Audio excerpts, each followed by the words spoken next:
sa panahon ng latest news. Dahil sa tuloy niya, Pag-asa Mactan, pinagi ni Sir Manny Jan Agbay. Sir Manny, good morning.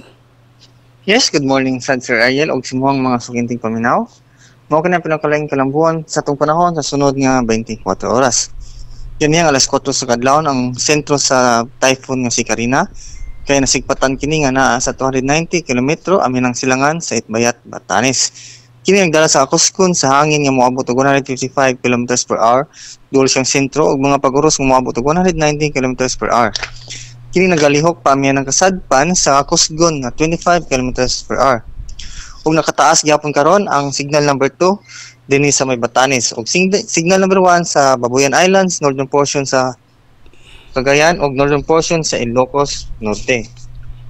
Ug para sa atong forecast weather condition, ang tibok Negros Island region ug ang Western Visayas kay makasanatig madag-umon nga kalangitan nga nay mga katag-katag nga mga pag-ulan ug mga panudog kilat gumikan sa bagat. Samtang dinhi sa Metro Cebu, lakip na ang probinsya sa Sugbo ug nabiling sa Visayas kay makasanati tagtanag sa mga panganuron ngadto na sa madag-umon nga kalangitan nga nay mga isolated nga mga pag-ulan ug mga panugdog kilat gumikan gyapon kini sa habagat. Samtang kasarangan ngadto sa kusog nga hangin nagauros gikan sa habagatang kasadpan amo puslabi sa tibuok Visayas tinambalod sa kadagatan kasarangan ngadto na sa makusog ang pagbalod. Busag giabisuhan namo ang mga igsunon natong mga isda nga naay mga gagmay mga bangka nga dili usa maglaot karong mga panahona. Kini sa Sugbo nga atong dagat nihunas kini alas 5:45 sa buntag ug motaob alas 12:35 karong adto. Temperatura para karong adlawan magagikan sa 25 ngadto sa 32 degrees centigrado. Atong sunrise gani alas 5:32 sa buntag, atong sunset unya alas 6:00 sa hapon. Ug mao lang kana atong latest weather update gikan diri sa buhatan sa Pag-asa kini si Manny Jan Agbay, magbuntag. Sir Manny. Yes sir. Pila gilab mo dun sa dagat, sir? High tide sir 1.95. 1.95. So Yes, kagahapon adlaw dito sa Barangay Panganan, Isla sa Olanggo, gamay ni nga isla, nasanapan sila sa dagat. Ang dagat gahapon dito na punta sa gym o sa Barangay Hall sa Barangay Panganan. So ato i-advise sa atong mga lumulupyo dito sa Barangay Panganan, sir.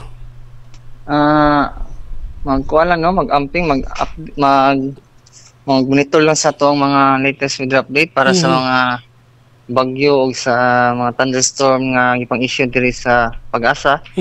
And mag-amping permit sa bagyo. Dili lang sa maglaot ang mga kaigsunan itong mga isda kay labi na mga gagmayng bangka kay baluron yun ang atong dagat karong panahon na.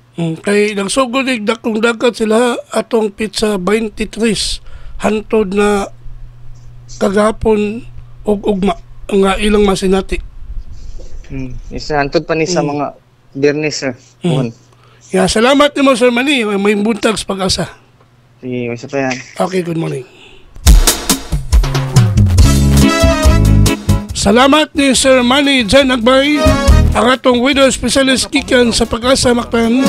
In action.